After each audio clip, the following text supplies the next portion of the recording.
ఎంపీగా పోటీ చేయగలుగుతున్నారని చెప్పి తెలుస్తుంది.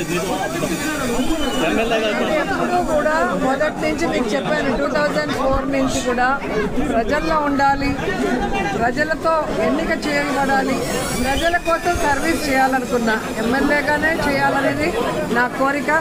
సో జగన్మోహన్ రెడ్డి గారి ఆశీర్వాదంతో 2 సార్లు ఎమ్మెల్యే అయ్యా, మంత్రి కూడా అయ్యా, 3వ సారి కూడా ఎమ్మెల్యేగా హ్యాట్రిక్ కొడతా జగనన్న ఆశీస్సులతో అని ఈ సందర్భంగా తెలియజేసుకుంటున్నా.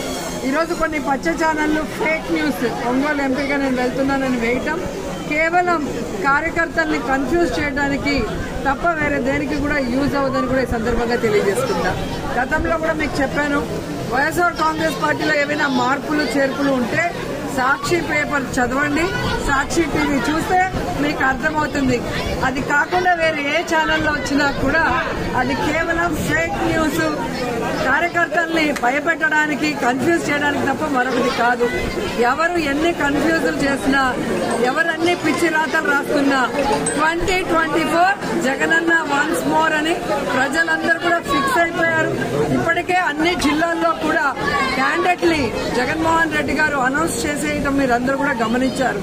ఈ రోజు తెలుగుదేశం పార్టీకి గాని, జనసేనకు గాని, కాంగ్రెస్ గాని క్యాండిడేట్లు లేక ఫ్రస్ట్రేషన్ తో పిచ్చెక్కిపోయి ఈ రోజు ఈ విధంగా వైఎస్ఆర్ కాంగ్రెస్ పార్టీ మీద దుమ్మెత్తిపోసే కార్యక్రమాన్ని చేసుకుంటూ ముందుకు వెళ్తున్నారే తప్ప వాళ్ల పార్టీలో ఏ నియోజకవర్గంలో ఏ ఎమ్మెల్యేకి ఇవ్వాలి, ఏ పార్లమెంటు పరిధిలో ఏ పార్లమెంట్ సభ్యుడికి ఇవ్వాలన్న ఆలోచనలో వాళ్ళు లేరు.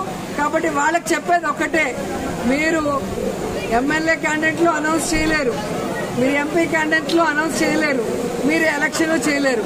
మీరు ఇలా మాట్లాడుకుంటూ ఆలోచించుకుంటూ ఉండగానే జగనన్న ఎలక్షన్స్ పూర్తి చేసి 2వసారి ముఖ్యమంత్రిగా ప్రమాణ స్వీకారం కూడా చేస్తారని ఘంటాపదంగా వాళ్ళందరికీ కూడా చెప్తున్నారు.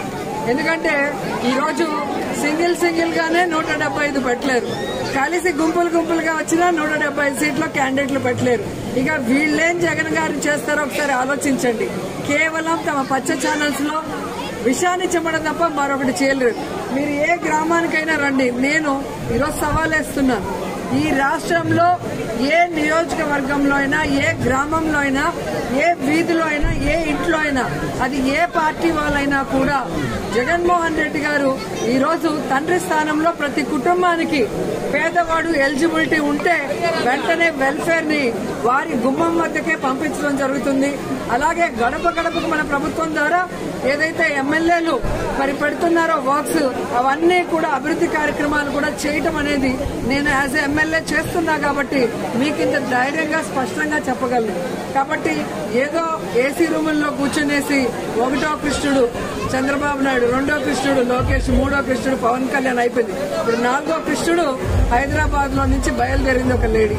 సో ఎవరు ఎన్ని మాట్లాడినా ప్రజలు తమ కుటుంబానికి ఏం చేశారు, తమ ఊరికి ఏం చేశారు, తమ నియోజకవర్గానికి ఏం చేశారు, ఈ రాష్ట్రానికి ఎవరు ఏం చేశారని ఆలోచిస్తే one and only YSR family మాత్రమే ఈ రాష్ట్ర ప్రజలకి మంచి చేశారు.